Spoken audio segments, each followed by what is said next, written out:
অভিকর্ষ ত্বরণ।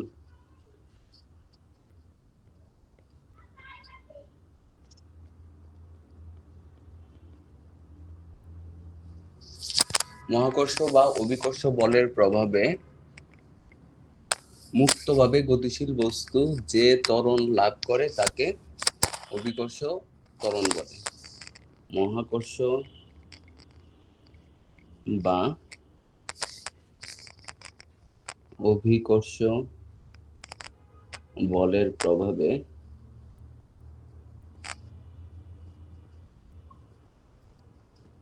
মুক্তভাবে গতিশীল বস্তু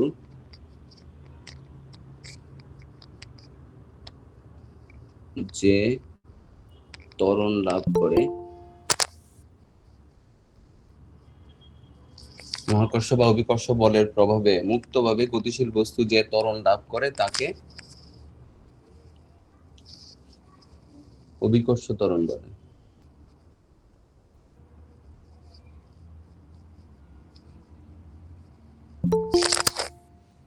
এখানে একটা প্রশ্ন থাকতে পারে, স্যার গতিশীল না থাকলেও তো, যেমন আমরা পৃথিবীর পৃষ্ঠে থাকলে ত্বরণ থাকে। ধরো আমি পৃথিবীর পৃষ্ঠে অবস্থান করতেছি, আমার উপর ত্বরণ আছে? নাই, ত্বরণ নাই। কারণ আমার প্রযুক্ত বল আর এই মহাকর্ষ বলের মান, মানে পৃথিবীর পৃষ্ঠ মাটি আমার উপর যে বল প্রয়োগ করতেছে আর পৃথিবীর মহাকর্ষ বল সমান, যে কারণে এখানে ত্বরণ শূন্য। তাও আমরা কিন্তু এই যে এর ক্ষেত্রে এরকম লিখি, একটা ব্লক যদি বস্তু থাকে নিচের দিকে এমজি বল লিখি আমরা, আর উপরের দিকে লিখি হলো কি আর উলম্ব প্রতিক্রিয়া। তাহলে এই জিটা কি আসলে? এটা কি ত্বরণ?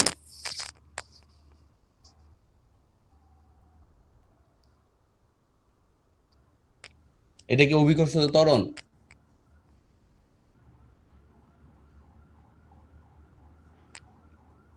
এই যে একটা বস্তু স্থির থাকলে কত ত্বরণ লাভ করে? শূন্য ত্বরণ। তাও আমরা তার ওজন কত নিই? এমজি।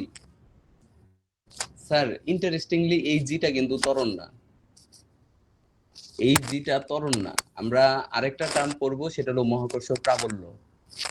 একটু আমরা এটার সাথে একটু রিলেট করে যাই, না হলে আমরা পরবর্তীতে আসলে কথাগুলো আমরা বুঝবো না। মহাকর্ষ ক্ষেত্র কাকে বলে? মহাকর্ষ ক্ষেত্র কোন বস্তুর চারপাশে যে অঞ্চল জুড়ে এর মহাকর্ষ বলের প্রভাব বজায় থাকে তাকে ওই বস্তুর মহাকর্ষ ক্ষেত্র বলে। কোন বস্তুর চারপাশে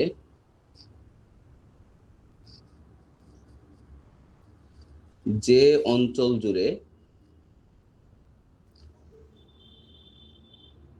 কোন বস্তুর চারপাশে যে অঞ্চল জুড়ে এর বল ক্ষেত্রের প্রভাব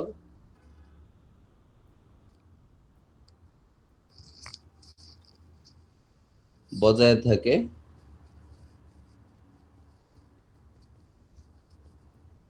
সেই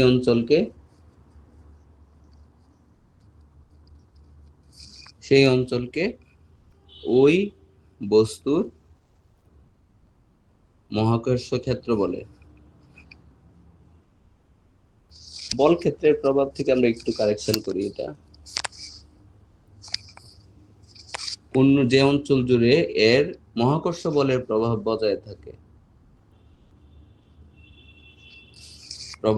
থাকে সেই অঞ্চলকে ওই বস্তুর মহাকর্ষ ক্ষেত্র বলে।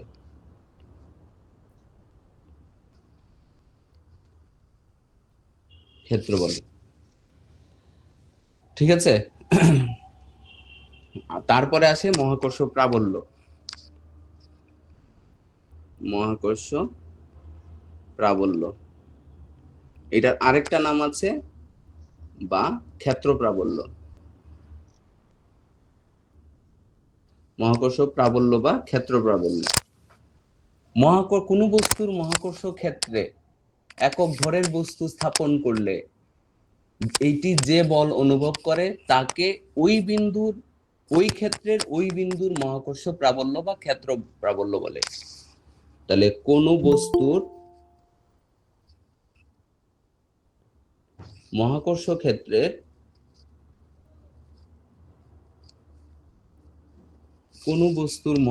ক্ষেত্রের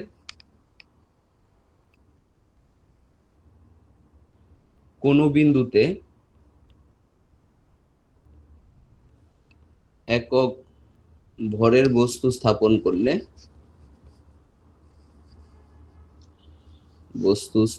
করলে এটি যে বল অনুভব করে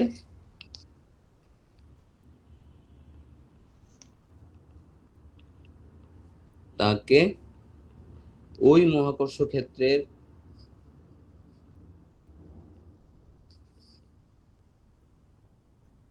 ওই বিন্দুর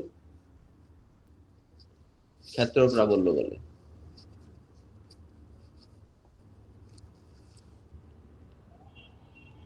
তাহলে কোনো বস্তুর মহাকর্ষ ক্ষেত্রের কোনো বিন্দুতে একক ভরের বস্তু স্থাপন করলে এটি যে বল অনুভব করে তাকে ওই মহাকর্ষ ক্ষেত্রের ওই বিন্দুর ক্ষেত্র প্রাবল্য বলে। ঠিক আছে, ধরো আমি এম ভরের একটা বস্তু নিলাম,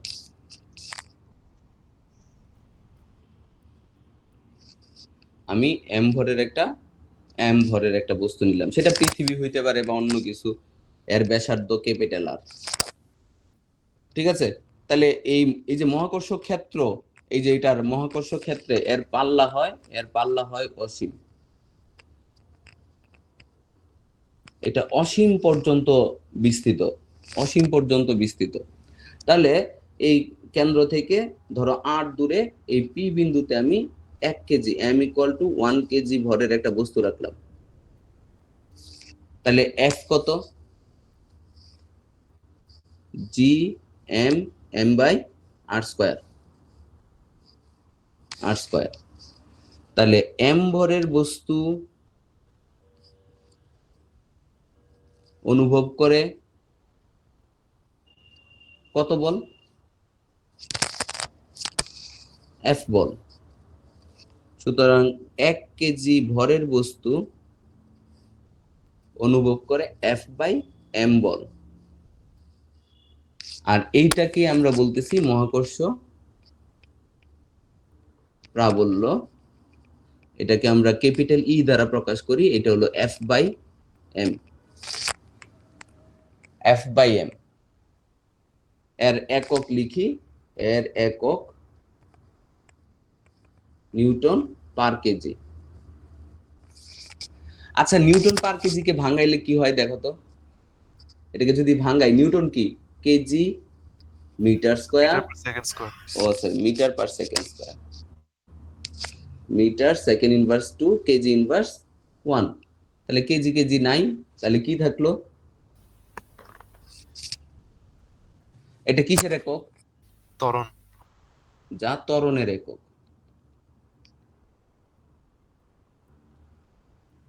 তাহলে এই যে ইন্টারেস্টিং যে রিলেশনটা আছে মহাকর্ষ ক্ষেত্র প্রাবল্য আর হলো জি এর মধ্যে, দেখো একক নিউটন পার কেজি আমরা বলি এবং এটাকে ডিফাইন করি একক ভরের বস্তুর উপর ক্রিয়াশীল বল হিসাবে। ই কি? একক ভরের বস্তুর উপর ক্রিয়াশীল বল। যদি এক কথায় আমরা প্রাবল্যকে ডিফাইন করতে চাই, এক কথায় একক ভরের বস্তুর উপর ক্রিয়াশীল মহাকর্ষ বল। এটা কিন্তু মানে ফিজিক্যাল সিগনিফিকেন্স বলো বা যা প্রকাশ যা আছে সব এটাই। এবং আমরা দেখলাম এটা হলো মিটার পার সেকেন্ড স্কয়ার। তাহলে পৃথিবীর পৃষ্ঠে আমি আছি, আমার উপর বল কত? ধরো পৃথিবীর পৃষ্ঠে আমি আছি, এই হলো পৃথিবীর পৃষ্ঠ, এটা হলো পৃথিবী, এটা হলো ব্যাসার্ধ আর, ভর এম। এই পৃষ্ঠে এম ভরের বস্তু আছে, তাহলে এফ কত? জি m/r²। তাহলে ই কত? f/m। তাহলে জি m/r²। তাহলে এইটাই কি আমাদের অভিকর্ষ ত্বরণ না? জি স্যার। জি স্যার। তাহলে মুক্তভাবে যদি গতিশীল হইতো, ধরো আমরা এইখান থেকে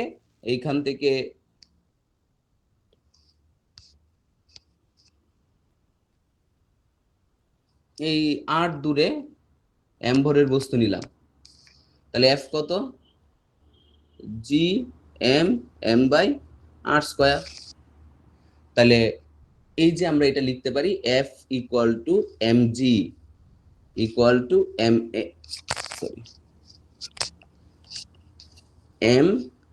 a equal to g m by r square. তাহলে মুক্তভাবে যদি গতিশীল হয়, বস্তু কত ত্বরণ লাভ করবে? বস্তুর ত্বরণ g equal to g m by r square. পৃথিবীর ত্বরণ কত?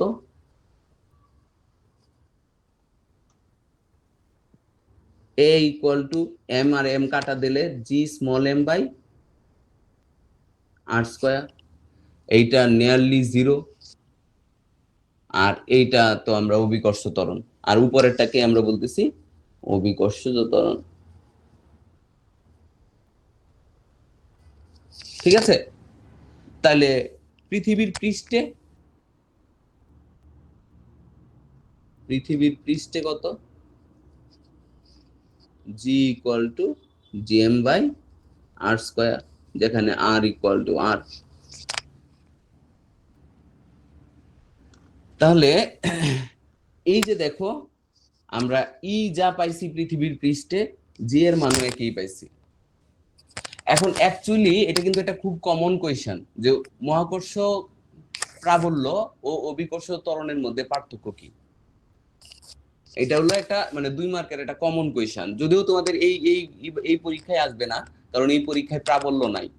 প্রাবল্য যেহেতু নাই, এই কোয়েশ্চেন আসবে না। কিন্তু আমাদের তো মনে করো যে আলটিমেটলি পরে আবার এগুলা আলোচনা করতেই হবে। তাহলে প্রশ্নটা হলো এরকম, যে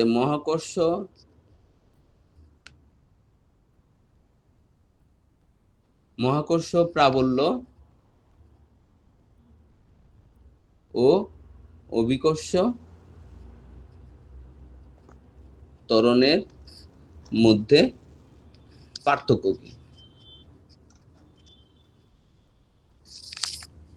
কি?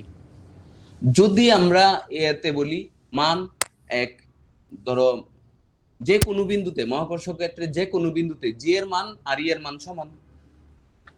যদি আমরা যে মিলটা কোথায়,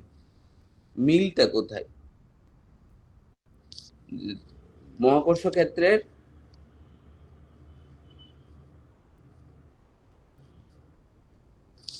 যে কোনো বিন্দুতে জি ও ই এর মান সর্বদা একই, মাত্রা একক একই। তাহলে যদি বলো সংখ্যাগতভাবে দুইটা এক, অর্থাৎ সংখ্যাগতভাবে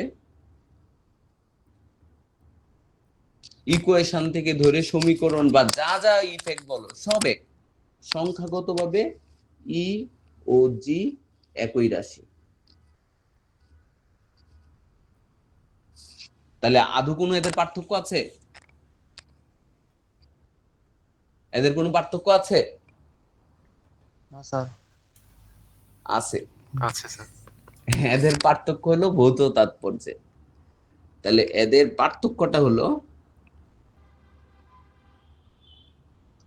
ভৌত তাৎপর্য। এদের দেখো, জি ত্বরণ, স্মল জিটা হলো ত্বরণ, মুক্তভাবে গতিশীল বস্তু, একক সময়ে বেগ বৃদ্ধির হার। অভিকর্ষ বা মহাকর্ষ বলের প্রভাবে মুক্তভাবে গতিশীল বস্তুর বেগ বৃদ্ধির হার হলো অভিকর্ষ ত্বরণ। আর সে গতিশীল থাকুক বা না থাকুক, যেহেতু মহাকর্ষ ক্ষেত্র আছে, তাহলে একটা বস্তু থাকলে তার উপর একটা বল কাজ করবে। একক ভরের বস্তুর উপর যে বলটা কাজ করে, এটাকে আমরা বলতেছি মহাকর্ষ ক্ষেত্র। আর মহাকর্ষ ক্ষেত্র আসলে এটা হলো মহাকর্ষ প্রাবল্য আসলে ক্ষেত্র প্রকাশক রাশি। তাহলে এই যে আমরা স্থির থাকলে যে ওজনটা নেই, এই জন্য আমরা বলছিলাম যখন আমরা বলতেছি পৃথিবীর পৃষ্ঠে আমরা নিলাম আমার আমার আমার উপর মহাকর্ষ বল কত, আমার উপর মহাকর্ষ বল F equal to G M M by R square. তাহলে মহাকর্ষ ক্ষেত্রের মান কত পৃথিবীর পৃষ্ঠে, ই ইকুয়াল টু হলো G M by R square. Actually আমরা জিটাকে এত ইউজ টু বানায় ফেলছি, গতিশীল থাকলেও ত্বরণ বলি, স্থির থাকলেও, মানে আমাদের এটা এত বেশি ইউজ টু হয়ে গেছে যে এটা যে আসলে প্রাবল্য এই সেন্সটা আমাদের কাজ করে না। যখন আমরা স্থির বস্তুর উপর জি নিতেছি, আসলে এটা জি না, এটা আসলে প্রাবল্য ই। কারণ ধরো গতিশীল যদি না থাকে, ত্বরণ যদি না থাকে, তাহলে জি এর মান কত, জিরো। বস্তুটা গতিশীল থাকুক বা স্থির থাকুক, মহাকর্ষ ক্ষেত্র তো আছে।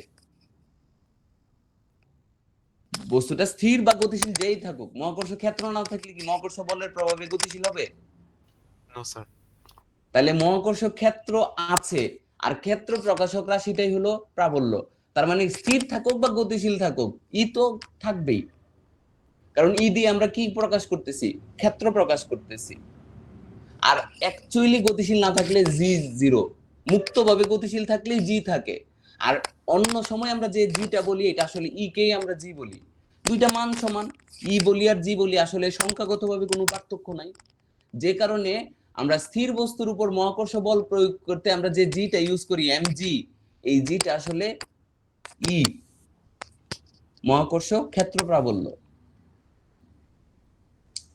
তাহলে মহাকর্ষ বলের প্রভাবে স্যার একটা অনুধাবনমূলক প্রশ্ন থাকে যে কোনো বস্তু স্থির একজন, থাকলেও এর ত্বরণ থাকা সম্ভব। কোনটা? স্যার একটা অনুধাবনমূলক প্রশ্ন অনেক সময় থাকে যে কোনো বস্তু স্থির থাকলেও এর ত্বরণ থাকা সম্ভব, তখন তো স্যার এটা দিয়ে আমরা ব্যাখ্যা করি যে জি ত্বরণ থাকে এরকম। না না না না না না, এটা আসলে এইটাই বললাম না, তখন তো 9-10 এত প্রাবল্য নিয়ে তোমাদের এত মানে পড়ায়নি। ত্বরণ থাকা সম্ভব কেমনে? ত্বরণের ডেফিনেশন অনুযায়ী এটা কি ত্বরণ হয় নাকি? না স্যার। ত্বরণ তো আমরা ডিফাইন করছি না, সময়ের জি সাথে স্যার। বেগ বৃদ্ধির হার বা বেগ হ্রাসের হারকে ত্বরণ বলে।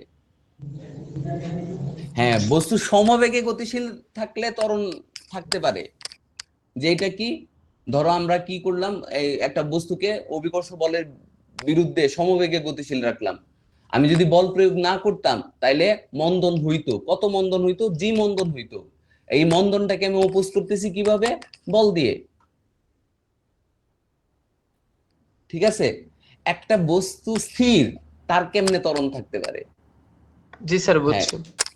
না না না, একটা বস্তু স্থির তার ত্বরণ থাকতে পারে, কিন্তু পরের মুহূর্তেই গতিশীল হবে। যেমন আমরা আমরা যদি একটু দিয়ে সরল দোলক দেখি, সরল দোলক যে এইখানে এইখানে বেগ শূন্য ভি জিরো, কিন্তু এদিকে এলো এ হলো জি সাইন থিটা এবং এটার মান ম্যাক্সিমাম। হ্যাঁ স্যার, এইখানে থামলো মাত্র, থামার মুহূর্তে পরের মুহূর্তেই তো কি হয়ে যাবে, গতিশীল হয়ে যাবে, তাই না? জি স্যার। এটা কি যখন আমরা সরল দোলককে দুলতে দিব, ও কি স্থির থাকবে? একটা না স্যার। খুবই ক্ষুদ্র ক্ষুদ্র সময়ের জন্য স্থির হবে। ব্যাগটা এখানে আস্তে আস্তে, যখন ব্যাগটা এই বস্তুটা এইদিকে আসবে, আস্তে আস্তে আস্তে আস্তে এখানে জিরো হইলো, আবার পর মুহূর্তে এইদিকে যাওয়া, উল্টা দিকে যাওয়া শুরু করবে। তাহলে একটা ইনস্ট্যান্ট মুহূর্তের জন্য তার ব্যাগ শূন্য হলো। আর হলে আমি একটা বস্তুকে টেবিলের উপর রেখে দিলাম, 5-7 বছর 10 বছর পরে রইলো, তার ত্বরণ জি। স্যার এটা আসলে ত্বরণ না, এটা ই, প্রাবল্য। এটা হলো এটা হলো ই, এটা ত্বরণ না আসলে। জি স্যার বুঝছি। হ্যাঁ, স্থির বস্তুর ত্বরণ থাকতে পারে, এটার উদাহরণ দিলে আমরা এটা দিব, যে কি, যে সরল দোলকের সর্বোচ্চ বিস্তারে বেগ কত হয়, শূন্য হয়। সরল দোলকের সর্বোচ্চ বিস্তারে বেগ শূন্য হয়, কিন্তু ত্বরণ সর্বোচ্চ হয়। এটা তো একটা ক্ষুদ্র মানে ইনস্ট্যান্ট, একটা হলো কি বলে ইনস্ট্যান্টেনিয়াস ঘটনা, তাৎক্ষণিক ঘটনা, পরের মুহূর্তেই বেগ থাকবে। বুঝে গেছে? বেগের হ্রাস পাইতে পাইতে কত হয়েছে, জিরো হয়েছে, আবার বেগ বাড়বে। জি স্যার বুঝছি। তাহলে যদি বলে যে কোন বস্তুর বেগ শূন্য হলো ত্বরণ থাকতে পারে, এটা আমরা ওই যে মহাকর্ষ ত্বরণ দিয়ে আমরা বা অভিকর্ষ ত্বরণ দিয়ে আমরা এটা এক্সপ্লেইন করব না। এই যে এটা সরল দোলকের সর্বোচ্চ বিস্তারে বেগ শূন্য হয় কিন্তু ত্বরণ থাকে, তখন ত্বরণ থাকে। আমরা যদি দেখি সরল দোলকের বা দোলকের সর্বোচ্চ বিস্তারে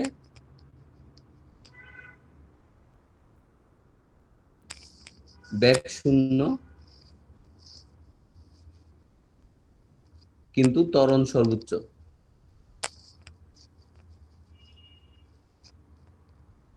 সর্বোচ্চ এটা ইনস্ট্যান্টিনিয়াস, ইনস্ট্যান্ট মুহূর্তে, একটা পরের মুহূর্তেই বদলে যাবে। আর অ্যাকচুয়ালি আমরা যে স্থির বস্তুর যে জি বলতেছি, এটা হলো ম্যাথমেটিক্যালি তো জি আমরা বলতেই পারি, আমরা তো অলরেডি দেখাইলাম। আমরা বললামও যে মহাকর্ষ মান সর্বদা একই। তাহলে এদের পার্থক্যটা কোথায়? পার্থক্যটা হলো ভৌত তাৎপর্যে। যে আমরা ই বলি বা জি বলি তাত্ত্বিকভাবে আসলে আলাদা কিছু না, থিওরিটিক্যালি দুইটা সেম, আলাদা কিচ্ছু না। ঠিক আছে, তো পার্থক্যটা পৃথিবীর পৃষ্ঠে জি বের হয়েছে স্যার, জিএম আর স্কয়ার, ওটা কি তাহলে ই ওঠা ওখানে? হ্যাঁ, প্রাবল্য, অ্যাকচুয়ালি ওটা ই। ঠিক আছে, কারণ এই যে আমরা যখন পার্থক্য বলবো মহাকর্ষ বলের প্রভাবে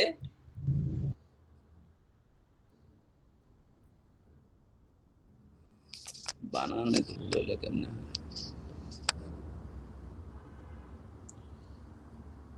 মুক্তভাবে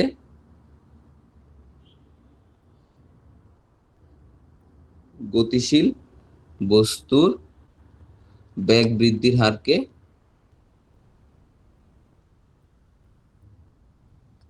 অভিকর্ষ ত্বরণ বলে।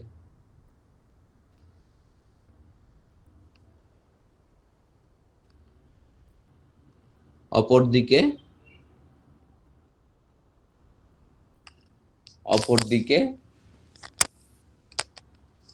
মহাকর্ষ ক্ষেত্রের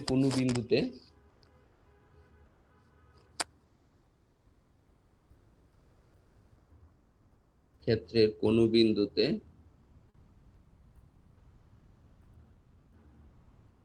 একক ভরের বস্তু স্থাপন করলে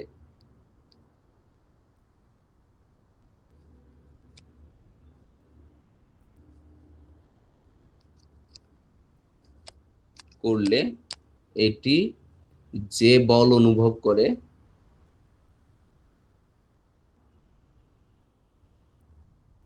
তাকে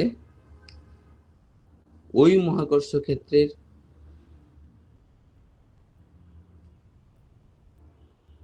ওই বিন্দুর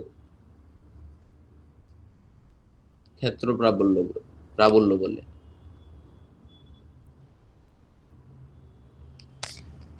এখন দেখো, যে বল অনুভব করে এর জন্য কি গতিশীল হইতেও পারে, কি নাও হইতে পারে। এটার জন্য কি গতিশীল হওয়ার কোনো ক্রাইটেরিয়া আছে? বল অনুভব করলে সর্বদা গতিশীল হইতেও পারে, নাও হইতে পারে। আর দেখো, এইটা মুক্তভাবে গতিশীল, তাহলে ওটা তো গতিশীল থাকতে হবে, নাহলে হবে না। তাহলে এইটা হলো দুইটার পার্থক্য। প্রকৃতপক্ষে প্রাবল্য, মহাকর্ষ প্রাবল্য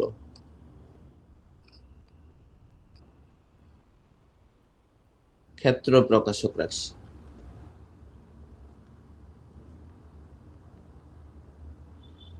ক্ষেত্র প্রকাশক রাশি, আমরা যদি এক কথায় বলি, বস্তু গতিশীল থাকুক বা স্থির থাকুক, ই থাকবেই। আর গতিশীল না থাকলে জি থাকবে না, বুঝছো? আর আমরা অ্যাজ ইউজুয়াল যেটা জি বলি, এটা আসলে ই আর জি এর মধ্যে আমরা কোনো এমনি পার্থক্য করি না। আমরা যেভাবে, এই যে আমরা ধরো কলেজে যেভাবে পড়াইছে বা আমি যেভাবে পড়াবো, এইখানে আমরা ই আর জি আসলে দুইটা একই জিনিসই পড়াবো। আমরা পার্থক্য, আমরা স্থির থাকলেও যেটা জি বলতেছি এটা ই, গতিশীল থাকলেও ই থাকবে, স্থির থাকলেও ই থাকবে। তো আমরা আসলে ই আর জি এর মধ্যে কোনো পার্থক্য ওইভাবে করি না। কিন্তু দুইটা ডিফাইন করা হয়েছে দুইভাবে। ঠিক আছে? একটা হলো গতিশীল থাকুক বা স্থির থাকুক, ই থাকবেই, কারণ এটা মহাকর্ষ ক্ষেত্র আছে মানে ই আছে। কোনো বস্তু না থাকলেও ই থাকবে, কোনো স্যার বস্তু ক্ষেত্র থাকলেও না। বলতে কি বোঝা যাচ্ছে? আচ্ছা, ধরো তড়িৎ ক্ষেত্র, তড়িৎ ক্ষেত্র প্রকাশ করতে আমার একটা মানে ইয়া লাগবে, রাশি লাগবে। তো কি দিয়ে আমি তড়িৎ ক্ষেত্র প্রকাশ করব? হ্যাঁ, চার্জিত বস্তু, ধরো একটা দুইটা চার্জিত বস্তু একটা আরেকটাকে কি করে, আকর্ষণ বা বিকর্ষণ করে। জি বা স্যার। দুইটা বস্তু মহাকর্ষ মানে একটা আরেকটাকে আকর্ষণ করে, মহাকর্ষ বল প্রয়োগ করে। এখন কথা হলো, আমার চারপাশে যদি ধরো কোথাও কোনো বস্তু নাই, এই জন্য কি আমার মহাকর্ষ ক্ষেত্র থাকতো না? আসলেই তো আমি বল প্রয়োগ করব, তাই না? আসলেই তো আমি সাথে সাথে বল প্রয়োগ করব না? হ্যাঁ। কেউ যদি আমার মহাকর্ষ ক্ষেত্রে চলে আসে, সাথে সাথে আমি বল প্রয়োগ করব না? জি স্যার। না থাকলেও তো আমার মহাকর্ষ ক্ষেত্রটা থাকবে, তাই না? থাকবে। হ্যাঁ, তাহলে বস্তু না থাকলেও মহাকর্ষ ক্ষেত্র থাকে, প্রাবল্য থাকে, কিন্তু বস্তু না থাকলে জি থাকে না। কারণ কোনো বস্তুই নাই, কে ত্বরণ লাভ করবে?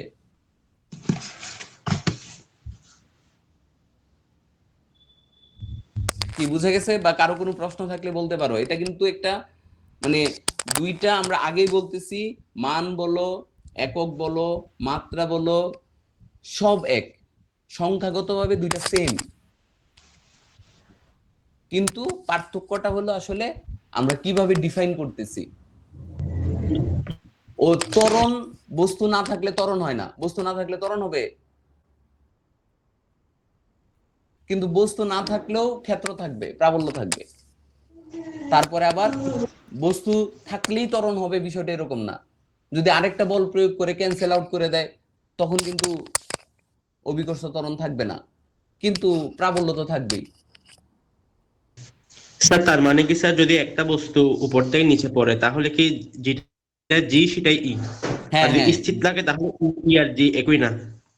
অ্যাকচুয়ালি আমরা জি বলতেছি আছে, কিন্তু এটা আসলে ই কে আমরা বলতেছি আর কি। আমরা যে ও আচ্ছা, স্থির থাকলে যে জিটা বলতেছি, এটা আসলে ই। এটা এটা বুঝতে পারলাম। স্যার পৃথিবীর পৃষ্ঠে আমরা জিটাকেই মানে ইটাকেই জি বলছি। দেখো, গতিশীল থাকলেও ই আছে, কিন্তু ই কিন্তু ত্বরণ না। ই আছে বলেই তো আমরা যদি এইভাবে দেখি যে এফ Yes, কত, sir. এফ কত, এম ই বলতে পারি আমরা। তাহলে এইটার জন্য এম একটা ত্বরণ লাভ করছে গতিশীল থাকলে, তাহলে জি কত, ই। Yes, sir. তাহলে ই থাকবেই, বস্তু স্থির থাকুক বা গতিশীল থাকুক, কিন্তু জি ত্বরণে বা মুক্তভাবে গতিশীল থাকলে যে ত্বরণটা হয় সেটাই জি।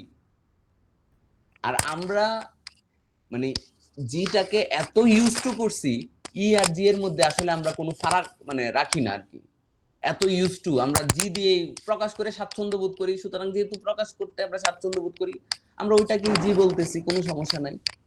কিন্তু অ্যাকচুয়ালি ওটা জি না, অ্যাকচুয়ালি ওটা ই। ঠিক আছে? এই যে বললো না যে এই কথাটা কিন্তু ভুল, যে স্থির বস্তুর উপর অভিকর্ষ ত্বরণ আছে জি, ত্বরণ আছে জি, এটা ভুল। স্থির বস্তুর উপর আবার ত্বরণ থাকবে কেমনে? হ্যাঁ, বল প্রয়োগ করছে, গতিশীল হইলে সে ত্বরণ লাভ করবে, গতিশীল না হইলে আবার ত্বরণ কিসে? ত্বরণের ডেফিনেশনে তো কোথাও বলা হয়নি যে স্থির থাকলে স্থির বস্তু ত্বরণ থাকতে পারে। আমরা ত্বরণকে যেভাবে ডিফাইন করছি, স্থির বস্তু ত্বরণ থাকতে পারে? না স্যার। তাইলে তো ত্বরণ থাকবে না। তো স্যার ইনস্ট্যান্ট স্থির হলে তখন তো ত্বরণ থাকবে। হ্যাঁ, এটা তো আমরা বললামই যে এটা তো গতির একটা পার্ট, কোনো এক সময় স্থির হয়ে যাওয়া, বেগ শূন্য হয়ে যাওয়া। কারণ এটা সব সময় শূন্য থাকবে না, বেগ পরিবর্তনশীল বেগ। তাহলে বেগের একটা মুহূর্ত কি বেগ শূন্য, যেটা আমরা সেই সরল দোলকের ক্ষেত্রে বললাম। বুঝছি স্যার। আচ্ছা, এখন আমরা সিম্পলি যেটা হলো মাথা মানে ক্লিয়ার করার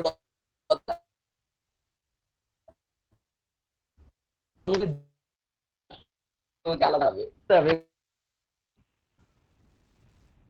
ইজি কিন্তু সব জি না, সরি সব ইজি না, সরি সব দিয়েই ই কিন্তু সব ই জি না।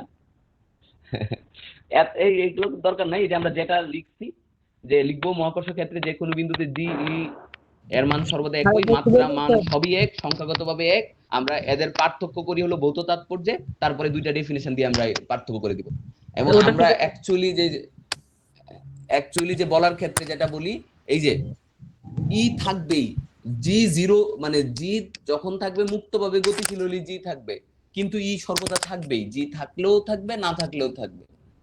যেহেতু ই আর জি সমান, আমরা দেদারসে ই কে জি হিসেবে ইউজ করতেছি, কোনো সমস্যা নাই, সংখ্যাগতভাবে তো একই জিনিস না, দেদারসে আমরা ইউজ করতেছি, ভৌত ঘটনা ভিন্ন কিন্তু আমরা ইউজ করতে পারি। So ওটা কি বলেন স্যার, সকল ইজি না কি বললেন, এটা একটু রিপিট করবেন? সকল ই জি না, আর জি সর্বদাই ই, সেটা ত্বরণে থাকুক বা গতিশীল থাকুক, জি এর মান তো সর্বদা ই এর মানের সমানই হবে। মুক্তভাবে গতিশীল বস্তু যে ত্বরণ লাভ করবে, এটা কার মানের সমান হবে? ই এর মানের সমান হবে না,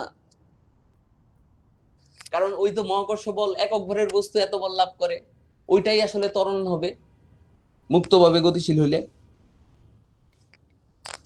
আচ্ছা, ওইগুলা আবার লিখতে যাবে না, দরকার নাই। আচ্ছা আচ্ছা, এখন আসি আমরা পৃথিবীর পৃষ্ঠে, ওই যে জি, অ্যাকচুয়ালি এটা ই, কিন্তু আমরা জি বলবো কারণ আমাদের এটা ইউজড হয়ে গেছে। পৃথিবীর পৃষ্ঠে অভিকর্ষ ত্বরণ,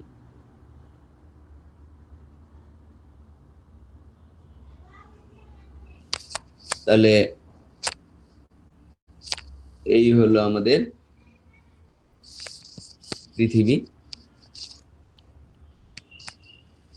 এবং এর পৃষ্ঠে একটা বস্তু আছে, এটা ভর এম ই, ব্যাসার্ধ হলো আর ই,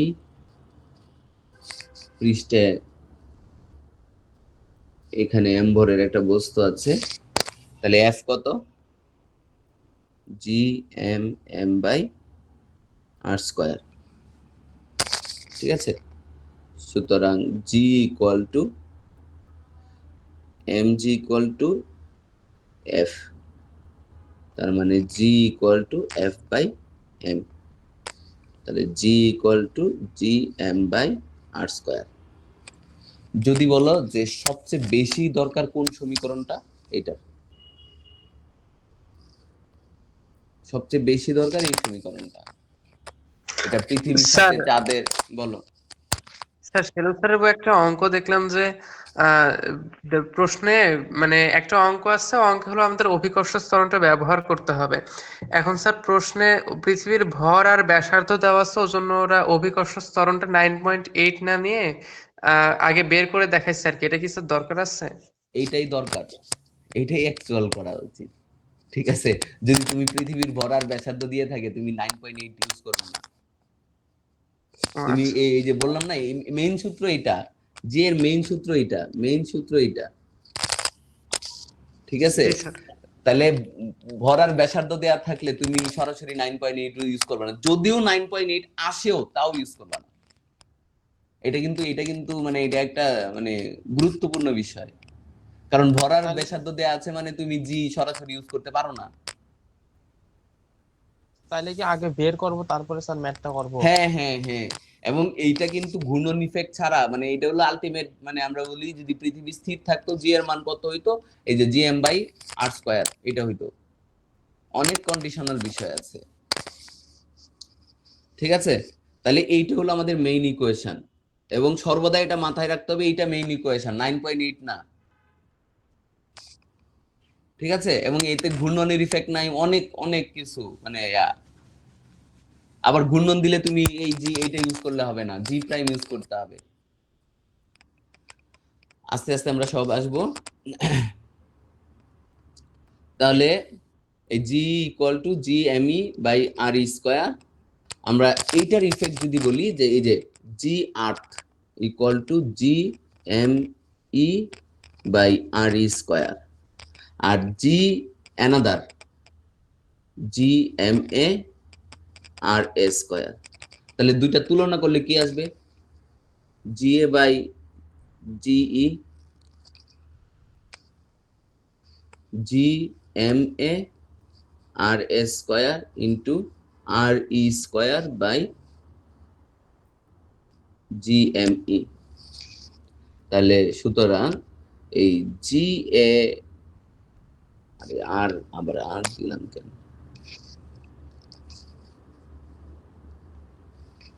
তাহলে আমরা জি এ ইকুয়াল টু লিখতে পারি M a by M e into r e by r a whole square into g আর্থ।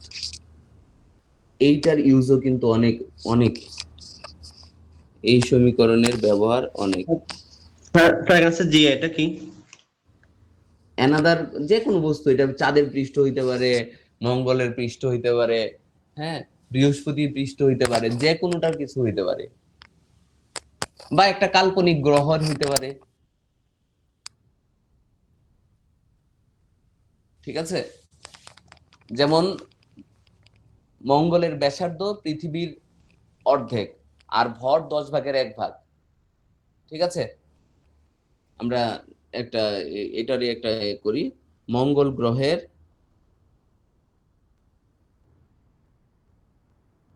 ব্যাসার্ধ পৃথিবীর অর্ধেক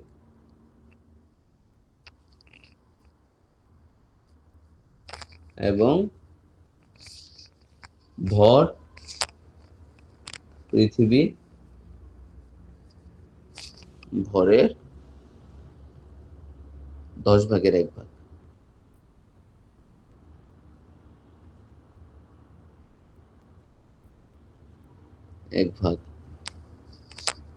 পৃথিবীর পৃষ্ঠে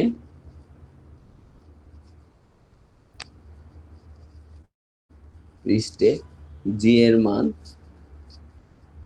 এই যে আমি বলে দিচ্ছি, কিন্তু আমি কিন্তু পৃথিবীর ভর ব্যাসার্ধ দিচ্ছি না। পৃথিবীর পৃষ্ঠে জি এর মান 9.8 মিটার পার সেকেন্ড স্কয়ার হলে মঙ্গলের পৃষ্ঠে জি এর মান কত?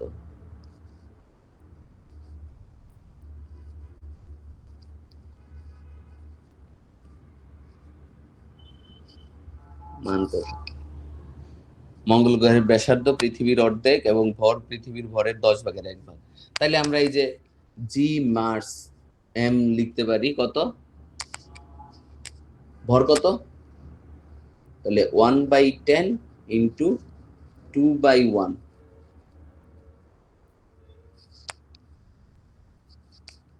তাহলে কত আসে?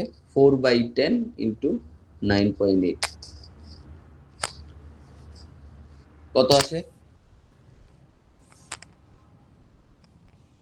3.92 meter per second square. 3.92 metre per second square. এরকম আসতে পারে। চাঁদের ভর হলো 81/1, আবার হলো ব্যাসার্ধ হলো কত? হলো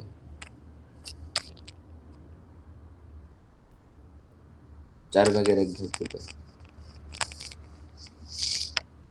এরকম মানে এটা খুব আসতে পারে, বা এরকম বলতে পারে একটি কাল্পনিক গ্রহের ব্যাসার্ধ ভর এই পৃথিবীর সাথে তুলনা দিতে পারে, দিয়ে এরকম এক করতে পারে, ম্যাথ আসতে পারে। এবং অ্যাকচুয়ালি আমাদের সবচেয়ে যে বেশি যেটা দরকার, এটা হলো এই আইডিয়াটা দরকার, যে জাস্ট সিম্পল এই ইকুয়েশনটার তুলনা করা। এখন আসি সেকেন্ড ফরম্যাট। পৃথিবী কি নিরেট? আমরা যদি এর একটা গড় ঘনত্ব ধরে নেই, যে এর ঘনত্ব রো, তাহলে পৃথিবীর ঘনত্ব কত হবে?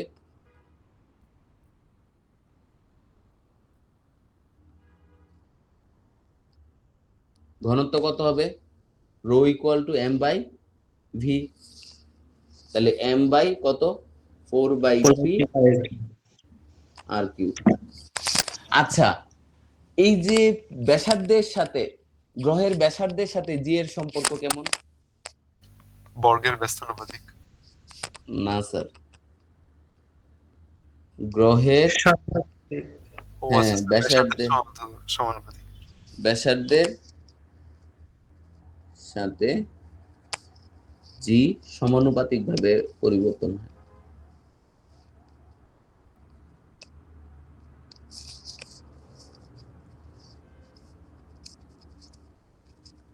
বিস্তৃত হয়।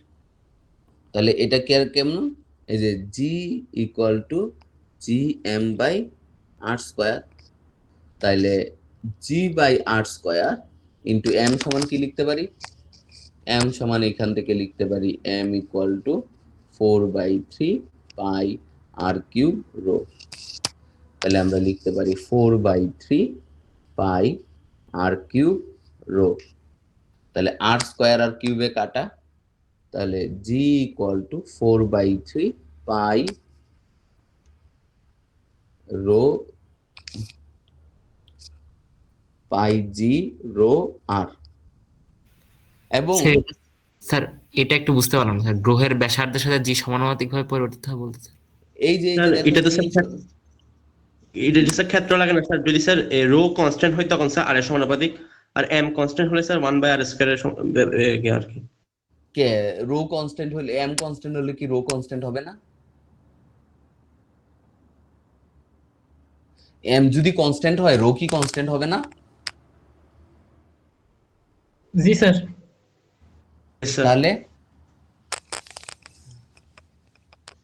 স্যার এটা মানে এম এই যদি ব্যাসার্ধের উপর জি এর নির্ভরশীলতা পৃথিবীর মানে বা গ্রহের ব্যাসার্ধের উপর জি এর নির্ভরশীলতা সর্বদাই সমানুপাতিক। এই যে আমরা এটাই এখান থেকে দেখাবো, যে এখান থেকে নাম্বার 1 দেখাবো, নাম্বার 1 জি সমানুপাতিক রো, তার মানে হলো g1/g2 ইকুয়াল টু ρ1/ρ2, এটা আমরা লিখতে পারি।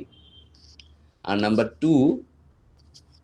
2 জি সমানুপাতিক আর, তার মানে g1/g2 ইকুয়াল টু r1/r2। ঠিক আছে?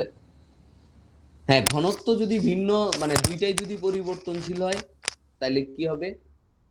g1/g2 equal to ρ1 r1/ρ2 r2।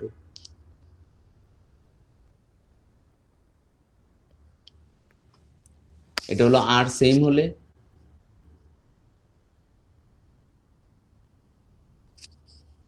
এটা হলো ঘনত্ব রো একই হলে, আর দুইটা পরিবর্তনশীল হলে।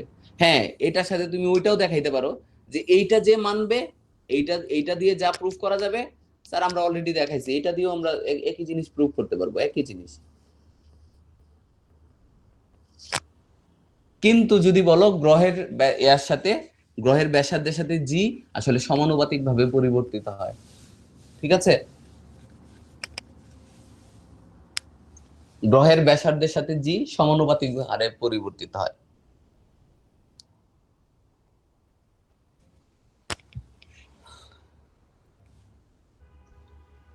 কিভাবে সমানুপাতিক স্যার? এই যে আমরা দেখাইলাম জি সমানুপাতিক আর, এই যে সমীকরণ। আমাদের ক্লাসে বলছিল স্যার এম কনস্ট্যান্ট হলে রো কনস্ট্যান্ট হলে স্যার ভিন্ন ভিন্ন দেখাচ্ছে। আমরা তো দেখাইলাম এই যে এখানে এখানে কি রো এবং আর উভয়ই পরিবর্তনশীল।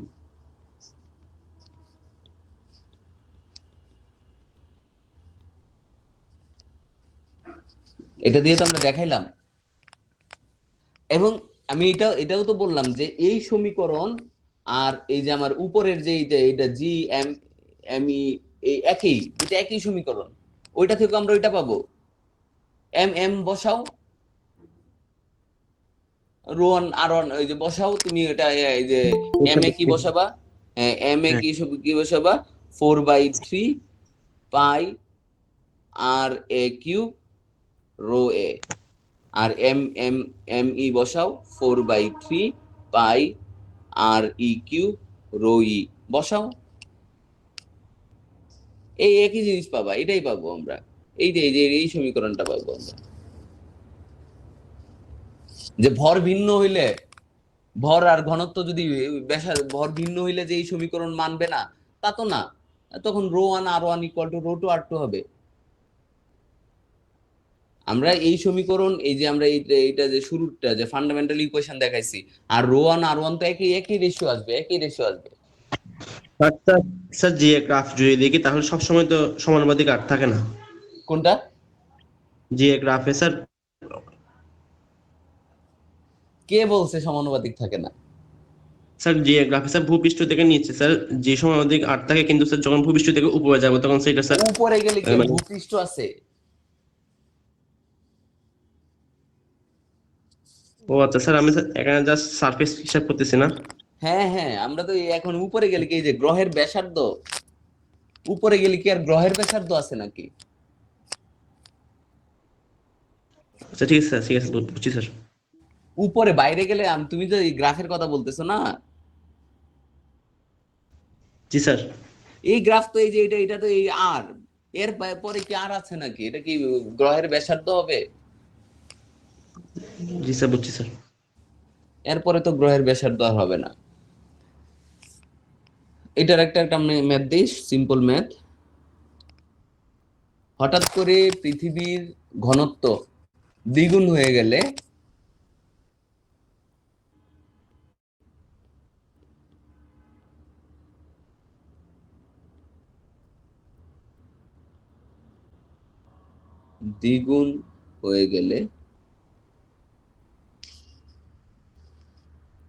এর পৃষ্ঠে জি এর মান কত হবে?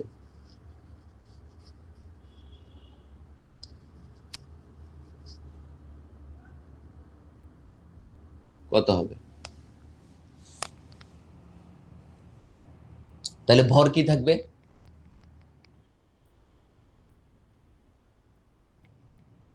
স্যার পরিবর্তনশীল। ভর সেম থাকবে স্যার। হঠাৎ করে পৃথিবীর ঘনত্ব দ্বিগুণ হয়ে গেলে কি পৃথিবীর ভর কি কমে যাবে নাকি? স্যার এখানে কি আর কনস্ট্যান্ট থাকে? না, আর কনস্ট্যান্ট থাকে না, আর চেঞ্জ হয়। তাহলে আমরা এটা বের করব, m সেম, m =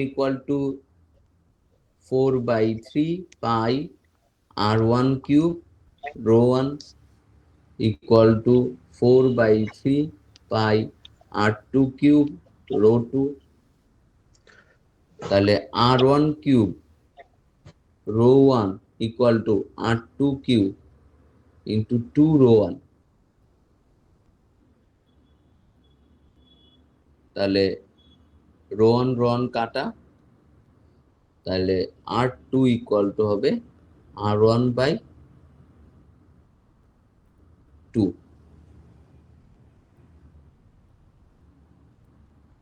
ঠিক আছে? তাহলে এই যে, সুতরাং g2/g1 = ρ1 ρ2 r2/ρ1 r1। এখন বসায় দাও। ρ2 কত? 2 ρ1 ইন্টু r1 বাই,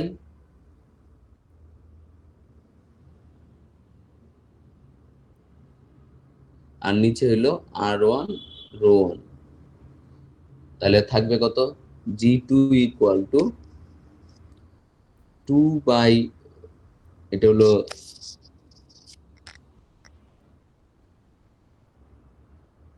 2⁻1/3 কি √2 কি 2⁻1/3 হয়? মানে কি বলে, ঘনমূল করলে কি 1/3 আসে না? পাওয়ার 1/3 হবে না? জি স্যার। 2⁻1/3 g1। তাহলে এটাকে সূচক নিলে কত আসে? 2⁻1 - 1/3। তাহলে g2 হলো 2⁻2/3 g1, এত হয়ে যাবে।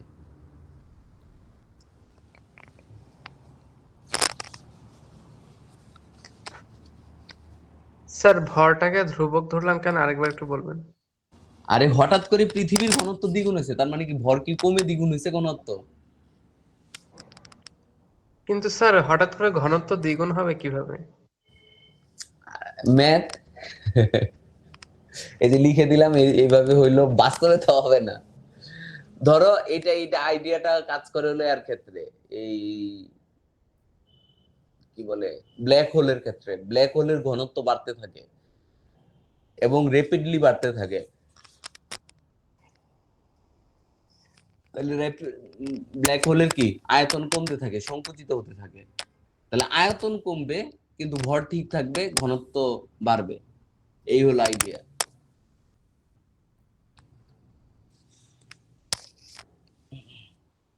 এরকম আমরা ম্যাথ আরেকটা দিতে পারি, একটি কাল্পনিক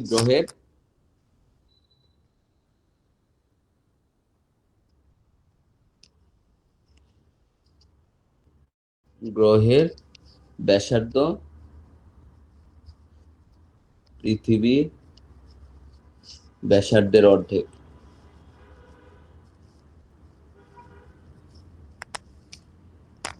কিন্তু এর ঘনত্ব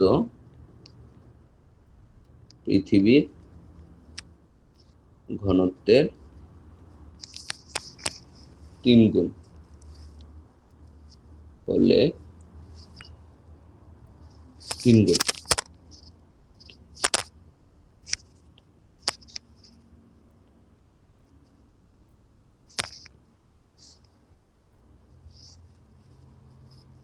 পৃথিবীর পৃষ্ঠে জি এর মান 9.8 মিটার পার সেকেন্ড স্কয়ার হলে ওই কাল্পনিক গ্রহের পৃষ্ঠে জি এর মান কত হবে?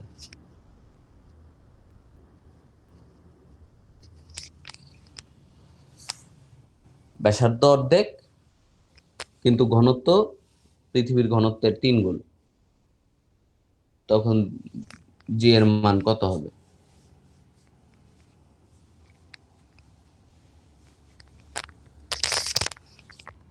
এটা সরাসরি আমরা যদি এমসিকিউ আসে তো সরাসরি লিখতে পারি, সিকিউ আসলেও লেখা যাবে। এই যে g by g e equal to rho r by rho e r e. তাহলে ঘনত্ব কত? 3 রো ই, ব্যাসার্ধ কত? আর ই বাই 2, তাহলে রো ই আর ই, তাহলে থাকতেছে জি ইকুয়াল টু 2 বাই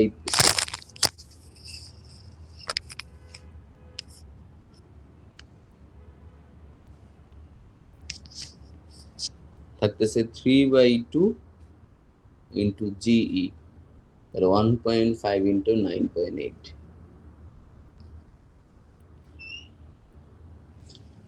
কত হয়? 14.7। 14.7। এবং এই যে ঘনত্বেরটা আর হলো উপরের এই দুইটার অ্যাপ্লিকেশন সবচেয়ে বেশি। এগুলা দিয়ে আরো ম্যাথ আসে, যেমন আমরা মানে স্যার তোমাদের কি সিলেবাস শর্ট সিলেবাস হবে নাকি ব্রড সিলেবাস হবে কিছু বলছে? এখনো কিছু বলেনি। এই যে ব্রড সিলেবাস বললে যেমন আমরা এই যে মঙ্গল গ্রহে ফুটবল ম্যাচের আয়োজন করছিলাম, এইটা আসলে মঙ্গল গ্রহে ফুটবল ম্যাচের আয়োজন এটা হলো যে প্রাসের সাথে সম্পর্কিত, বা এই যে লাভ দিয়ে কত একজন, এটা হলো খুব কমন কোয়েশ্চেন। আমাদের থিমটা ছিল একটু ডিফারেন্ট। ধরো এই ম্যাথটাই দেই, মঙ্গল গ্রহের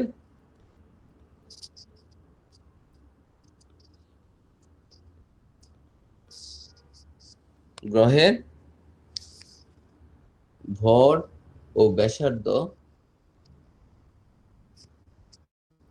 যথাক্রমে পৃথিবীর ভর ও ব্যাসার্ধের 1/10 গুণ ও 1/2 গুণ। ঠিক আছে? পৃথিবীর পৃষ্ঠে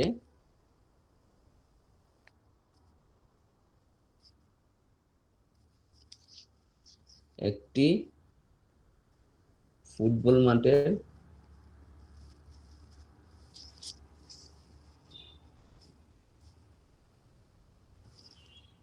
দৈর্ঘ্য ও প্রস্থ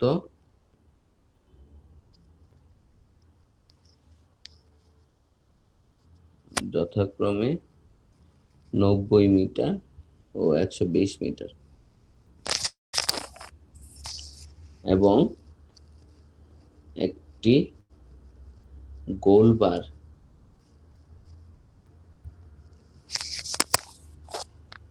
গোলবারের উচ্চতা 2.2 মিটার এবং দৈর্ঘ্য কত? 10 মিটার মনে হয়। গোলবারের দৈর্ঘ্য কত কেউ জানো?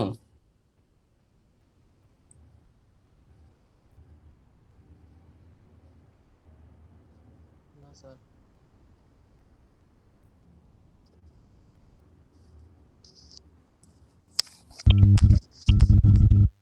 গোলবারের দৈর্ঘ্য দিয়ে একটা ভ্যালু 7.5 মিটার। 7.5 মিটার। ঠিক আছে। মঙ্গল গ্রহে একটি ফুটবল ম্যাচ আয়োজন করতে হলে মাঠের প্রকৃতি কেমন হবে?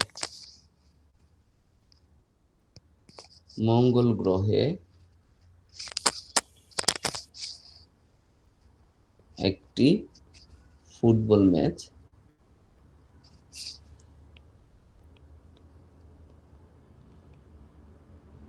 আয়োজন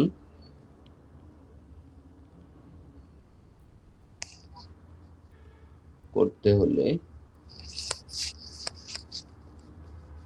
ফুটবল মাঠের প্রকৃতি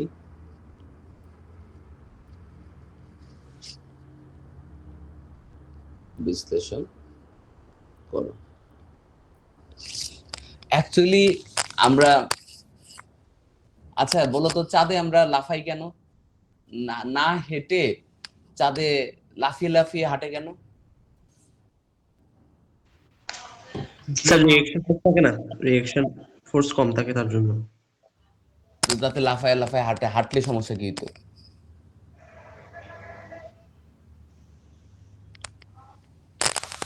চাঁদে হাঁটা হাঁটা যাবে না?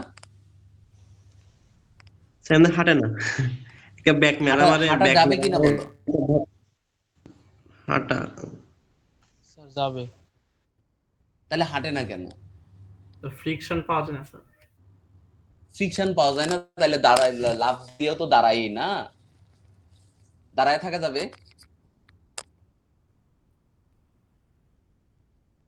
চাঁদে দাঁড়ায় থাকা যাবে? স্যার এরকম কিছু যে মানে লাফ দিলে একবারে বেশি দূরত্ব অতিক্রম করা যায়, বিস্তারটা বেশি হয়। তাতে লাভ কি? হাঁটলে হাঁটলে ক্ষতি কি ছিল?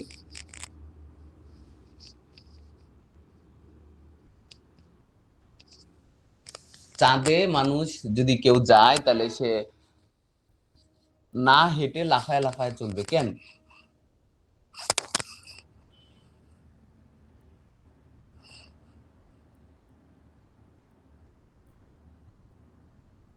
হাঁটলে কি হাঁটা যাবে না? যাবে মনে হয়। তাহলে যদি হাঁটা যায় তাহলে লাফায় চলতে হবে কেন? স্যার মনে জড়তা হয় মনে করে স্যার পৃথিবীতেও হাঁটি, এখানে একটু লাফাই। বিষয়টা এরকম না, এটা হলো ইফিসিয়েন্সির বিষয়। এটার সাথে কিন্তু আসলে এর বিষয় না। দেখো আমি যদি হাঁটি তাহলে আমার তো একটা মেটালি মানে কি বলে যে পা তুলতে হবে, বা আমার একটা জৈবিক কার্যক্রম আছে, তাই না? আমার শরীরে তো একটা শক্তি ব্যয় হবে, হবে না? জি স্যার। হাঁটতে থাকলে কি ক্লান্ত হই না আমরা? আমাদের শক্তি কমতে থাকে না? জি স্যার। তাহলে জি মানে মহাকর্ষ পৃথিবীর যে অভিকর্ষ ত্বরণ, এই তুলনায় হাঁটাটাই আমাদের জন্য ক্লান্তিকর। বা যদি বলো যে আমার শক্তি ব্যয়ের ম্যাক্সিমাম ইফিসিয়েন্সি আমি কি করি, আমি যদি লাফাই আরো অনেক বেশি শক্তি ব্যয় হবে, এবং লাফানো আমি আমি হয়তো 2 4টা 5টা লাফ দেওয়ার পরে ক্লান্ত হয়ে যাব, তাই না? জি স্যার। তাহলে আমার হাঁটাটাই হলো সবচেয়ে ইফিশিয়েন্ট। আমার জন্য সবচেয়ে মানে সুইটেবল একটা বিষয়। এখন চাঁদে যদি আমি হাঁটি, হাঁটার জন্য আমার যে শক্তি খরচ হবে মানে নিজের, ওই অনুযায়ী আমার ফলটা কম। কিন্তু লাফ দিলে আমার যেহেতু আমি হালকা মানে নিজেকে হালকা অনুভব করব, তাহলে আমি লাফ দিলেও আমার যে মানে শক্তি একটু বেশি খরচ হবে, কিন্তু আমার মানে ফলাফলটা কি হবে? বেশি। বেশি হবে। তার মানে আমার মানে কাজ বেশি হবে, মানে আউটপুটটা বেশি হবে, আর দক্ষতা বেশি হবে, মানে এটা বেশি কার্যকর, সুইটেবল আমার জন্য। দেখো হাঁটলে আমার শক্তি খরচ হচ্ছে, লাফাইলেও শক্তি খরচ হচ্ছে, কিন্তু এখানে যেহেতু আমার ওজন কম, তাহলে আমার লাফানোর জন্য বেশি অতিরিক্ত শক্তি লাগতেছে না। তাহলে আমার যদি মানে শক্তি ব্যয়টাকে এফিশিয়েন্ট করতে চাই, তাহলে হাঁটার থেকে লাফানোটা বেশি সুইটেবল। মানে কি স্যার ওখানে হাঁটার চেয়ে লাফানোতে কম শক্তি লাগবে? না না না না, লাফানোতে বেশি শক্তি লাগবে, কিন্তু তার তুলনামূলক যে মানে অল্প বেশি শক্তি লাগবে, কারণ জি এর মান কমে যাওয়াতে দুইটার শক্তির গ্যাপটা কমে যাবে না। তাহলে তো স্যার আমরা মানে হাঁটলে এখন তো দেখো, মানে হাঁটলে হাঁটলে বলতে পারো যে হাঁটলে সমস্যাটা কি? হাঁটলে তো আমি এই যে আমি আমার দুইটা পায়ের স্টেপ তো আমি ম্যাক্সিমাম কত করতে পারবো? আমি যে কাইট দিব মানে একটা পা থেকে আরেকটা পা কতটুকু আমি দূরত্ব বাড়াইতে পারবো? অনেক কম হবে না? জি স্যার। এর থেকে লাফ দিলে বেশি, আমি অনেক বেশি দূরে চলে যাবো। ইয়েস স্যার, বুঝছি। মানে এটা হলো আসলে ইফিসিয়েন্সির মানে এই যে কি বলে, এটা দক্ষতার বিষয়, হিসাবটা দক্ষতার। যে আমি যদি মানে কম শক্তি ব্যয়ে বেশি মানে ফল পেতে চাই, তাহলে হাঁটার থেকে লাফানো ভালো। কারণ আমি তো চাইলেই আমি তো আমার পা তো একটা নির্দিষ্ট দৈর্ঘ্য, আমি চাইলেই তো পা বড় করে ফেলতে পারবো না, পারবো? স্যার এখানে হাঁটলে শক্তি কম লাগে আর চাঁদে হাঁটলে শক্তি বেশি লাগে, এটা কেন? না না না, শক্তি তো ধরো লাফানোর থেকে হাঁটার শক্তি সর্বদাই কম লাগে। জি স্যার। এফিশিয়েন্সি কেমনে ক্যালকুলেট করা? আমার আমার এখন দেখো, আমরা হাইটে যতটুকু এই যে দুইটা পায়ের স্টেপের মাঝে গ্যাপ কত থাকে? সর্বোচ্চ 1 ফিট 1.5 ফিট, জি স্যার। তাই না? Yes, sir. লাফ দিয়ে তো আমি 3 ফিট 4 ফিটও যাইতে পারি না? Yes sir. যে লাফ দিয়ে 3-4 ফিট গেলে তাহলে তো আমার মানে আমার শক্তি ব্যয়ের জন্য সরণটা বেশি হচ্ছে না? জি স্যার। কিন্তু আমি এই হারে শক্তি ব্যয় কতক্ষণ করতে পারবো? খুবই অল্প টাইম। অল্প সময়। আর এখন চাঁদেও কি আমি লাফ দিয়ে কি 2 মিটার মানে না সরি, আমি হাইটে কি এই 2 ফিট স্টেপ নিতে পারবো? মানে আমার তো দুইটা পায়ের মধ্যে একটা গ্যাপের একটা সীমা আছে না? জি স্যার। যে আমি যদি স্বাভাবিকভাবে হাঁটি, দেখো আমি যদি স্বাভাবিকভাবে হাঁটি তাহলে আমার হয়তো 1.5 ফিট মানে গ্যাপ দিতে হবে। তাহলে 1.5 ফিট গ্যাপ দিয়ে আমি হাঁটলাম, তখন আমার শক্তি ব্যয়ের তুলনায় যে কাজ হচ্ছে, লাফ দিলে শক্তি ব্যয়ের তুলনায় কাজটা বেশি পাচ্ছি আমি। জি স্যার, জি স্যার, বুঝছি। তাহলে এটা আমরা যেভাবে আসলে বর্ণনা করি বিষয়টা এরকম না, বিষয়টা হলো দক্ষতার বিষয়, এই যে কাজ শক্তি ক্ষমতা দক্ষতার বিষয়। এটা যে আমি লাফাইলে এটা ইফিশিয়েন্ট, মোর ইফিশিয়েন্ট, আর পৃথিবীর পৃষ্ঠে হাঁটলে এটা মোর এফিশিয়েন্ট। আর স্যার এখানে স্যার টাইম কাউন্ট হয় স্লো নাকি ফাস্ট এরকম? না না, স্লো ফাস্টের বিষয় না, স্লো ফাস্টের বিষয় না, ঠিক আছে? জি কম মানে তো তুমি মনে করো যে তুমি সামনে যে বেগে যাবা, এটা হলো দ্বিমাত্রিক গতি। প্রাস যদি বুঝে থাকো, দ্বিমাত্রিক গতি। তুমি এই যে তুমি নিচে থেকে পড়বা, পড়তে বেশি সময় লাগবে, তুমি এক্স অক্ষ বরাবর বেশি দূরে যাবা। বুঝছি স্যার। এখানে টি ইকুয়াল টু হলো T equal to √2y/g g m, আর এক্স ইকুয়াল টু হলো ভিটি। তুমি যে বেগ দিবা ওই অনুযায়ী, তাহলে এটা মোর এফিশিয়েন্ট হবে, লাফ দেয়াটা মোর এফিশিয়েন্ট হবে। স্যার হ্যাঁ, এফিশিয়েন্সি হিসাবটা কেমনে করব স্যার? আরে এটা তো হিসাবে আসে না, 2 মার্কের বিষয়টা আসে, তুমি ব্যাখ্যা করবা। এটা তো হিসাব, তো ম্যাথ দিলে হিসাব করা যাবে, সমস্যা নেই, কিন্তু এটা তো 2 মার্কের ব্যাখ্যা আছে আর কি, ব্যাখ্যা।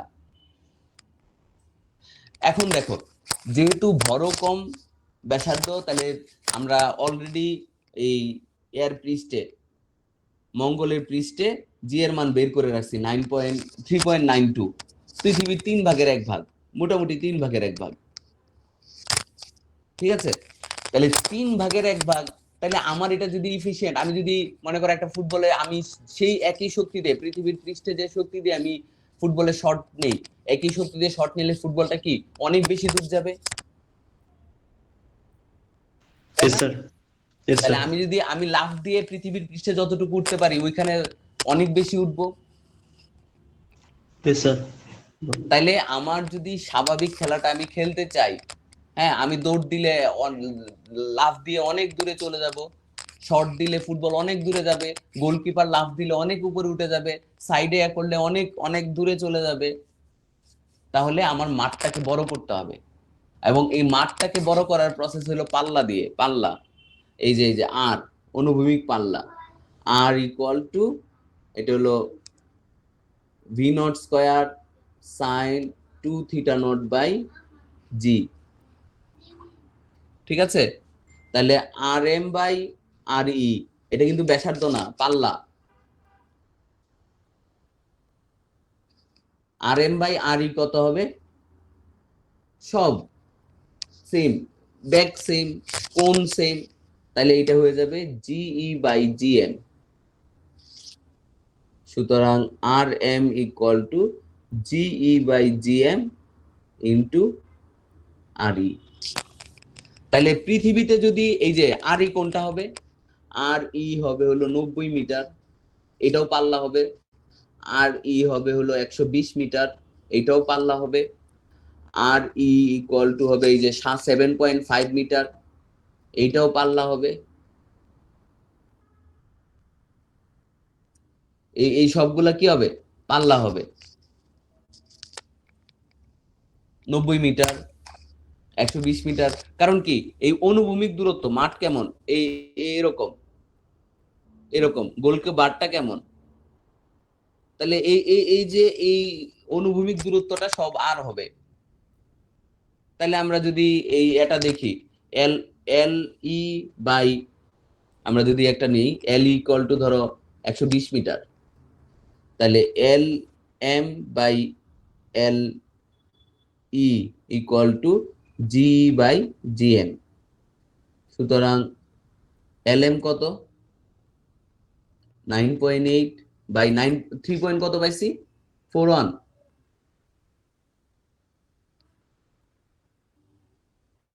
3 পয়েন্ট কত পাইছিলাম? ও 3.92, 92। তাহলে ওইখানে মাঠের দৈর্ঘ্য কত হবে?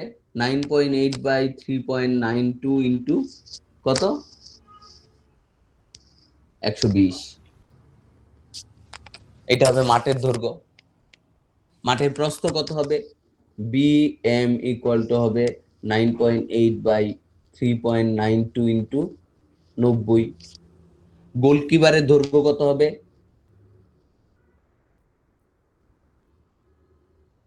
ডিএম ইকুয়াল টু হয়ে যাবে 9.8 বাই 3.92 ইন্টু 7.5। আর উচ্চতার ক্ষেত্রে maximum height h equal to আমরা কি লিখি? ভি নট স্কয়ার বাই 2জি। তাহলে এইচ ই বাই বা h m by h e equal to g e by GM.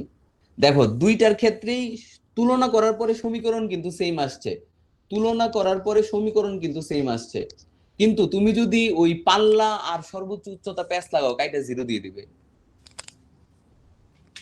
তুমি যদি পাল্লা আর সর্বোচ্চ উচ্চতার প্যাচ লাগাও, উপরে উঠবে সর্বোচ্চ উচ্চতা, সামনে যাবে পাল্লা,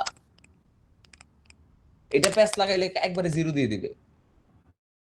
কারণ তুমি মানে আসলে ওই ইনিশিয়াল সমীকরণটাই বুঝো নাই, যে একটা হলো যাবে এই অনুভূমিক ভাবে আর একটা উঠবে সর্বোচ্চ উচ্চতা কত, এইচ, ম্যাক্সিমাম হাইট। কিন্তু আলটিমেটলি রেজাল্টে কিন্তু চেঞ্জ হবে না, তাও তোমাকে 0 দিবে, কারণ তুমি ইকুয়েশন এটাতে ভুল করছো। স্যার এখানে এইচ টা সমান V nought square sine theta not square হয় না? দিতে পারো, না দিলেও চলবে। স্যার কারণ কি এখানে স্যার কন্ট্রোল সব একই নাকি স্যার, এই জন্য? হ্যাঁ, বাকি সব এক। তাহলে আমরা এইচ এম পেয়ে যাব কত? এই যে 9.8 বাই 3.92 ইন্টু 2.2 মিটার। এবং ওই মাঠটা যদি আমি এভাবে সাজাই, গোলকিপার যদি আমি এভাবে সাজাই, তাহলে স্বাভাবিক খেলা খেলতে পারবে, কোনো সমস্যা হবে না। ফুটবলের শট মানে ওইভাবে ওরা সবাই স্বাভাবিক খেলাটা খেলতে পারবে। স্যার মানে কি স্যার ভি থেকে একটা শট মারলে মানে এক প্রান্ত থেকে আরেক প্রান্তে বল চলে যাবে না? হ্যাঁ হ্যাঁ, তখন মাঠটা বড় করতে হবে না আমার, যাতে আমি যদি এই স্বাভাবিক যদি মাঠ ছোট হয় তাহলে শট আস্তে মারতে হয়, তাহলে এটা স্বাভাবিক খেলা হইলো না, হইলো? না স্যার। তাহলে স্বাভাবিক খেলা যদি আমি খেলতে চাই তাহলে মাঠটাকে আমার বড় করতে হবে, দৈর্ঘ্য বাড়াইতে হবে, প্রস্থ বাড়াইতে হবে, গোলকিপারের উচ্চতা বাড়াইতে হবে, গোলকিপারটাকে বড় করতে হবে। স্যার এখানে কি একই মানে বলে একই বেগে নিক্ষেপ করলে স্যার বেশি সময় উপরে ভাসবে বিধায় কি এরকম হলো? হ্যাঁ হ্যাঁ, বেশি সময় ভাসবে, তাহলে কি করবে? ওই যে সবাই বেশি সময় যে দৌড়বে বা সবকিছু ওইভাবেই হবে। ঠিক আছে স্যার, বুঝছি। এটা কিন্তু মানে ওই যে জি চেঞ্জ হয়ে যাওয়ার কারণে পাল্লা আর উচ্চতা চেঞ্জ হবে। এটা সিম্পল ম্যাথ, দেখো না যে পৃথিবীর পৃষ্ঠে এক ব্যক্তি লাফ দিয়ে 1 মিটার উচ্চতায় উঠতে পারলে চাঁদের পৃষ্ঠে কত উঠতে পারবে? দেখবা সিম্পল এমসিকিউ আছে যে পৃথিবীর পৃষ্ঠে এক ব্যক্তি 1 মিটার উচ্চতায় উঠতে পারে লাফ দিয়ে, চাঁদের পৃষ্ঠে কত উচ্চতায় উঠতে পারবে? তাহলে এই উচ্চতা ওঠার জন্য আমরা এটা এটা এটা ইউজ করব। আর যদি বলে পৃথিবীর পৃষ্ঠে এক ব্যক্তি 2 মিটার সামনে যেতে পারে, চাঁদের পৃষ্ঠে কয় মিটার যাবে? তাহলে 2 মিটার যখন এটা আমরা তখন পাল্লা ইউজ করব, এই পাল্লার সমীকরণ ইউজ করব।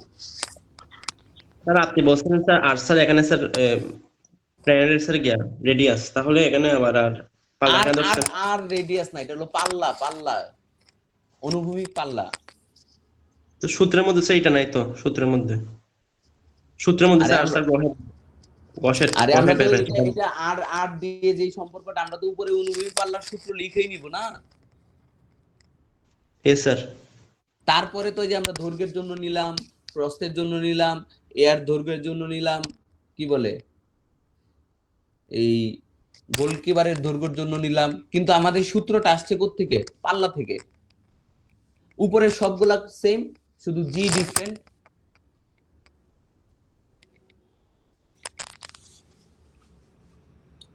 তাহলে এই ম্যাথ গুলো যে সিম্পল ম্যাথ, যে আমরা বলি চাঁদের ভর ও ব্যাসার্ধ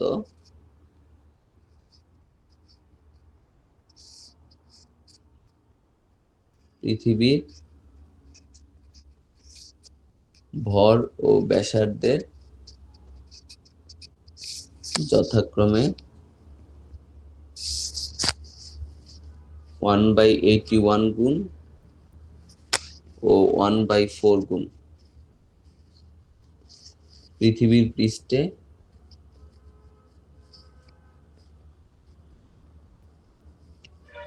জি এর মান 9.8। এই স্টেমের উপরে আমরা প্রশ্ন দিই।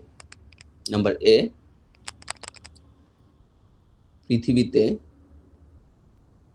পৃথিবীর পৃষ্ঠে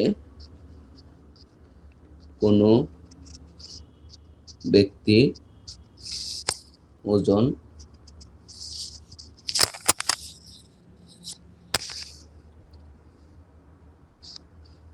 770 নিউটন হলে চাঁদের পৃষ্ঠে তার ওজন কত হবে?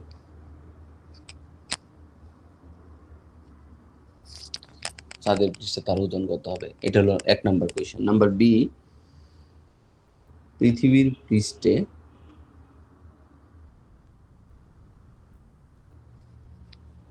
একজন বালক লাফ দিয়ে 0.9 মিটার উচ্চতায় উঠতে পারলে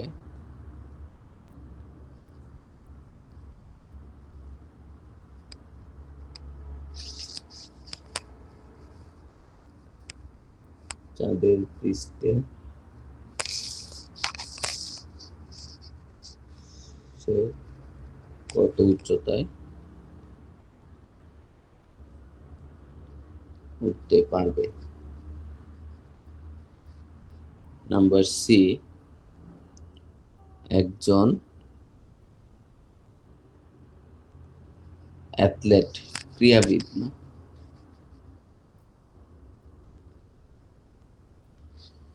পৃথিবীর পৃষ্ঠে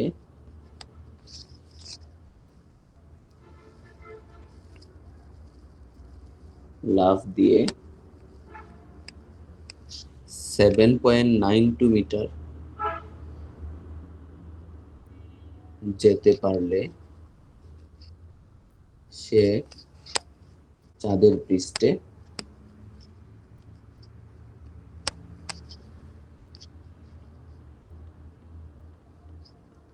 কত দূরত্ব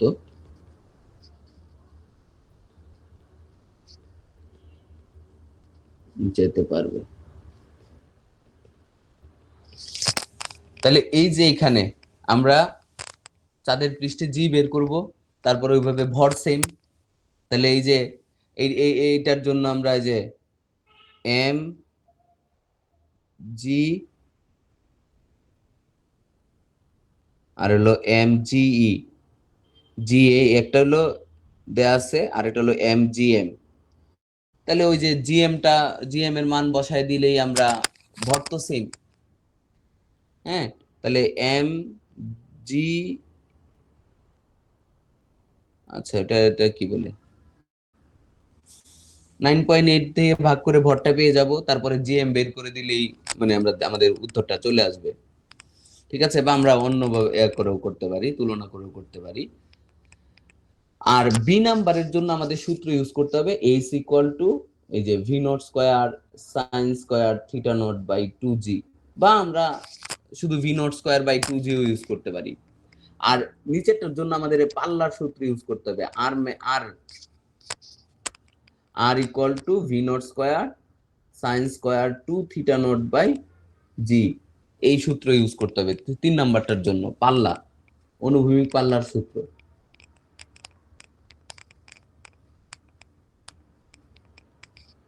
ঠিক আছে, এখানে 8টা হলো অনুভূমিক পাল্লা, এটা হলো সর্বোচ্চ উচ্চতা। কি বুঝছো? আণবিক পারলে কি ওখানে সাইন স্কয়ার আছে নাকি? না না না, সাইন স্কয়ার হবে না, সরি, সাইন স্কয়ার হবে না। V nought square sine 2 theta nought by g. আশা করি এই ম্যাথ আমরা পারবো না? Yes, sir, পারবো, sir. হ্যাঁ, এই যে মঙ্গল গ্রহের ম্যাথ জাস্ট হলো মানে এটা এই ইয়ার সাথে মানে ফুটবল ম্যাচের সাথে এটার কোনো সম্পর্ক নেই, সম্পর্কটা হলো জি এর সাথে। জি কমে যাইলে আমার মাঠ বড় করতে হবে স্বাভাবিক খেলা খেলতে হইলে, এই যে পাল্লা দিয়ে বা সর্বোচ্চ উচ্চতা দিয়ে। আর সম্পর্ক তো আমরা ওই যে উপরে দুইটায় আমরা একটা হলো ঘনত্ব দিয়ে দেখাইছি, আর একটা হলো ভর আর ব্যাসার্ধ দিয়ে, ঘনত্ব আর ব্যাসার্ধ, ভর আর ব্যাসার্ধ দিয়ে।